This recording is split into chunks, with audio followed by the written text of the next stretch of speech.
Good evening, everyone. This is Paul, and today I'm going to do something that I wish I did more often on YouTube, but I am notorious for on Facebook. In fact, I may even have the Guinness World Record for most Facebook notes by one individual. At least over 270, I believe. Anyway, so for my first official top 10 list, I decided that I am going to list my top 10 best first impressions in video game, listed in order from least favorite to favorite, because I like building up to the grand climax. Now, a couple of rules that I had for arranging these lists are: one, I had to beat the games, so sorry Breath of the Wild, as much as I loved the trailer, I haven't even played it. Second is that this is judging my first impression of the game, not necessarily where I rank it in terms of my favorite games or not. So one of my favorite games might have a very low spot because I might have taken a while to get into it. And yeah, that's about it. Also, because my criteria for my video game reviews playlist is that I have to beat the game before I review it, all of these games I have beaten. So if any of you want me to do a review of it, if I haven't already done it, please let me know in the comments section. As long as they're a Nintendo game and I've beaten it, I'll review pretty much anything. So first on our list we have Zero Time Dilemma for the 3DS. And now mind you, I was a huge fan of 999 and Virtue's Last Reward prior to playing this, which were the previous two games in the Zero Escape trilogy. But I got into them rather late. It was around late 2015 by the time I finally played either of them. And thankfully I was able to play them pretty soon after each other, so the plot was pretty fresh in my mind. But Zero Time Dilemma was the first and last game in the Zero Escape trilogy that I was actually able to get on launch day. And so, as a result, oh my goodness did that game draw me in. So much so that I found myself getting irked every time I had to turn off the 3DS and go help out in the backyard with removing our tree. And I ended up beating that game in 2 days because the story just captivated me so much. The only reason it's at the bottom of the list is because it's an infuriating structure of gameplay. Really, the most redeeming aspect of it is the story. Otherwise, it's kind of a mess, especially if you haven't played Virtue's Last Reward and you're not used to their style of puzzle solving. In fact, I actually plan on making a future video talking about how to best enjoy this game if you're in it for the story. So second we have Super Scribblenauts for the DS, recently re-released on the DS with the Scribblenauts collection, which also has the first game, but that includes the control improvements that Super Scribblenauts introduced. Now, the reason why I'm not putting the original Super Scribblenauts on this list is because, despite the fact that it was probably the most mind-blowing concept in video games at the time it was released, the ability to literally write anything and make it come to life as long as it wasn't too vulgar or suggestive or copyrighted. Other than that, the sky was the limit. Super Scribblenauts came along, for the same system, mind you, added hundreds of more words to the already 10,000 words that the prequel had, along with keeping all those 10,000s, plus adding over 1,000 adjectives, plus giving you the ability to have as many adjectives as you want on a particular object. And oh my goodness, if you have a creative mind, you can solve levels in hundreds of different ways. I mean, you want to talk about multiple solutions. This game thrives on multiple solutions. You can spend hours just playing around on the title screen alone. I guess the reason why it's kind of low on my list of first impressions is because it didn't have the freshness factor that the original Scribblenauts had. But that didn't make the list at all because it was full of all these horrible glitches and really lousy controls that made the game more frustrating than it should have been. So 8th on the list is Donkey Kong Jungle Beat. Now, granted, it was just another side-scrolling platformer. I mean, the very first video game I ever played was Super Mario Bros. But I remember being blown away by two things when I saw that at one of those GameCube demos. Yes, back in the days when they actually had GameCube demo machines at GameStop. Was whoa, you play with a pair of drums? And clap your hands? And it looked gorgeous. I mean, to this day, how many games on current systems actually show Donkey Kong's fur? Like, back in the GameCube era they did that, but they didn't in Donkey Kong Country Returns. What the heck? So, it was a gorgeous game, played great, sounded great. The only reason why I wasn't able to get it right away was because my mom said it was too loud. And admittedly so. I mean, a game that revolves around pounding drums and clapping your hands makes for quite a racket. But seriously, like, Nintendo, really, you should make a sequel to that game. Like, as great as the Donkey Kong Country Returns games are, they're controlled pretty linearly. I would love to control Donkey Kong using a pair of drums again in the future. Number 7 on our list is Fire Emblem Path of Radiance. Now, it's by no means my favorite Fire Emblem. That would go to its sequel, Radiant Dawn. But of all the Fire Emblems, it probably shocked me the most in terms of, like, a first impression. Because it was the first Fire Emblem game I played. And games I had played before that were mostly platformers, like Banjo-Kazooie, Super Mario 64. I think I had played Ocarina of Time by then, but still, most of those games were either fairly light on story, or they mostly just had the story just like shoved aside in the background and the gameplay overshadowed it. In Path of Radiance, the story was the gameplay.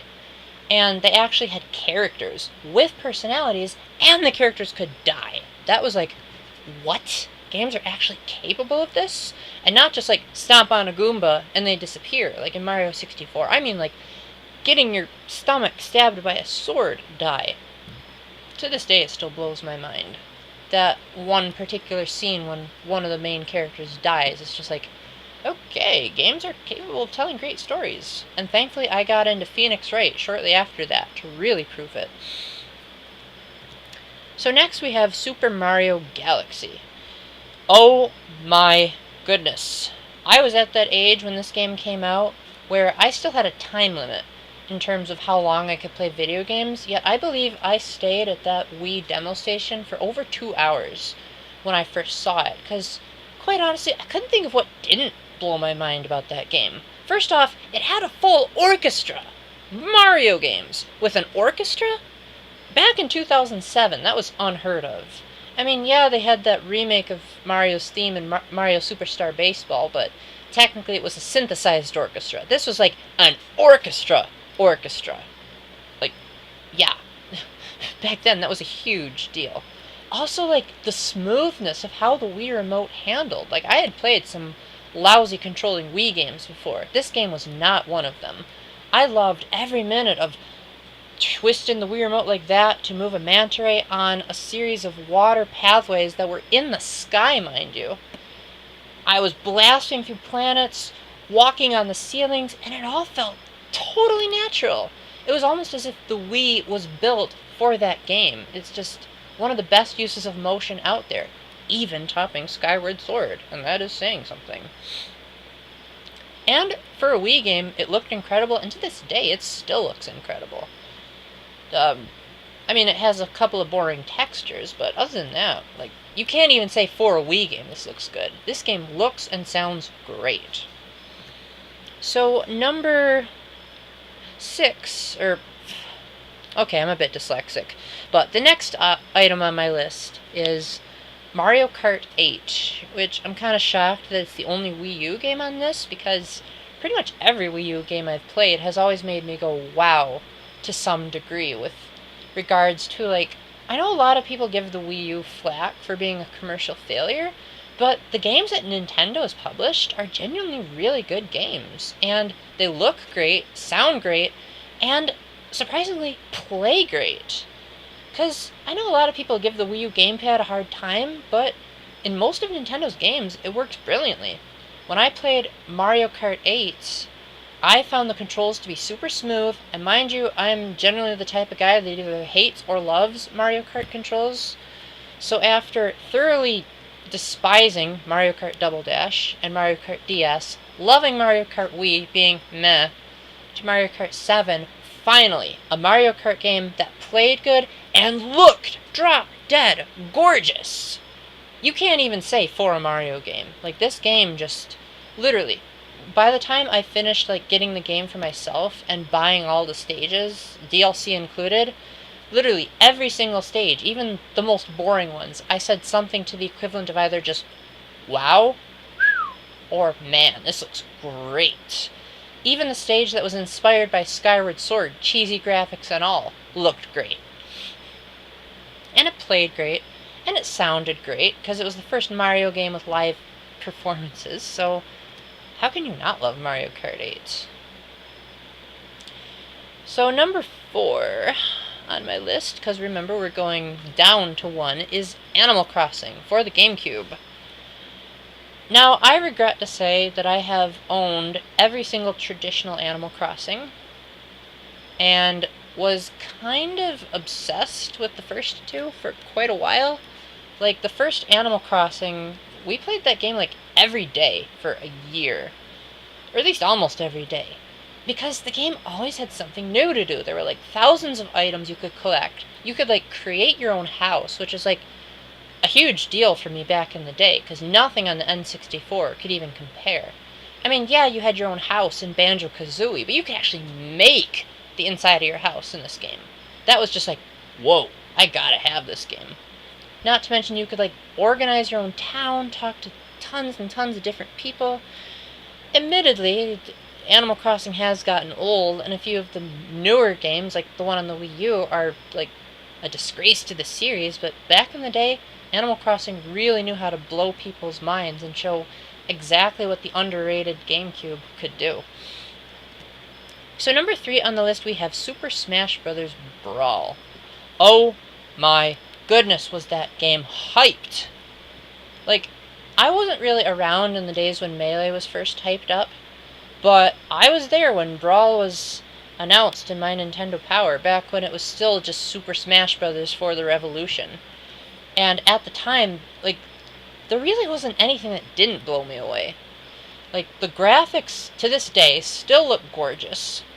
They have an incredible selection of stages. The soundtrack is out of this world amazing. Heck, even some of the lousy songs are at least passable. And Sonic the Hedgehog is in it. He's not even a Nintendo character. And he controls brilliantly. Now, I realize that in retrospect, the game hasn't aged terrifically. I mean, it has slipping, which is the epitome of annoying, and there are some characters that are better than others. Some stages are just like, huh?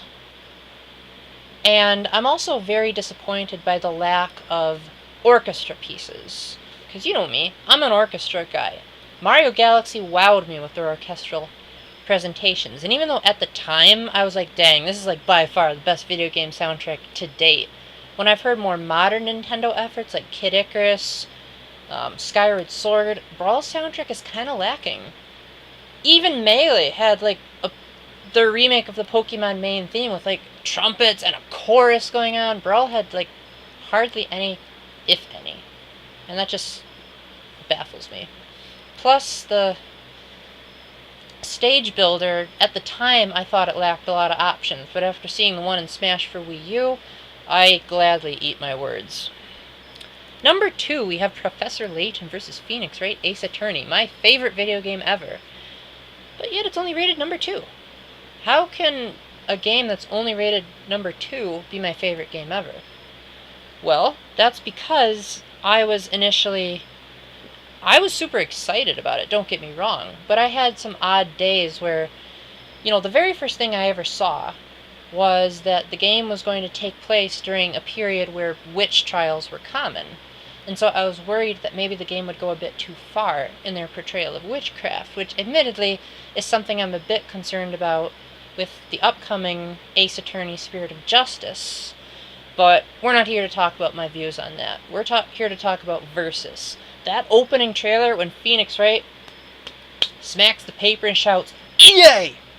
to the camera, back before they had English localization. Oh my goodness! Longtime Ace Attorney fans, you have no idea how much my heart was just beating out of my chest. I was like, oh my gosh! If nothing else turns me into a Layton fan, this'll be it. I mean, I love games with good storylines. I love being able to debate. I love a good challenging intellectual conversation.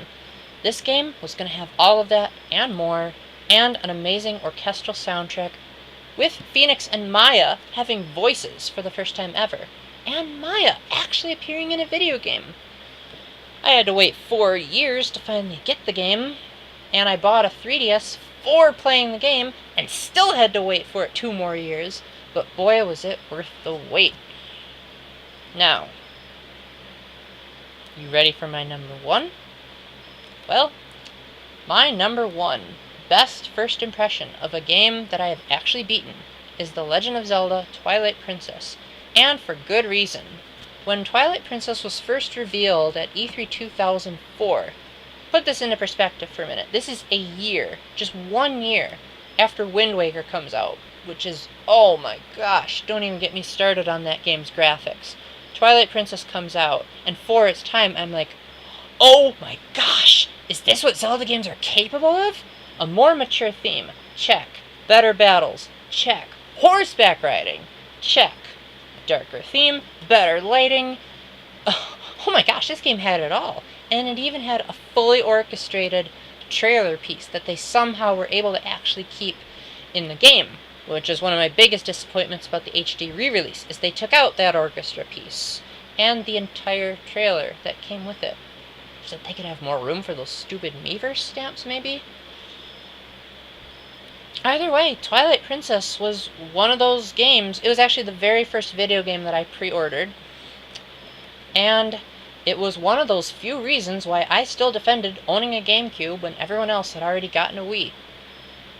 Admittedly, I hated the Wii version, and I hate it even more as the years go by, and I've seen, like, what other better Wii games can do. Like, Skyward Sword, even though I don't like it as much as Twilight Princess, still made better use of motion controls. But as far as a Zelda game, Twilight Princess still remains my favorite Zelda to this day. It remains the video game that had the best first impression on me, and it's the Zelda game that I'm hoping Nintendo will eventually return to that style, because boy do they need it, with all their Zelda games getting increasingly childish looking. So, thank you for listening to my ramble. Hope I didn't go on too long. Like I said, if there's any in this list that you wish me to review, or if there's any that you're like, yeah, Paul, thanks for the honorable mention, make sure to give it a go in the comment section. You know I love talking to my fans. And until my next video, keep the faith, stay epic, and God bless. Bye.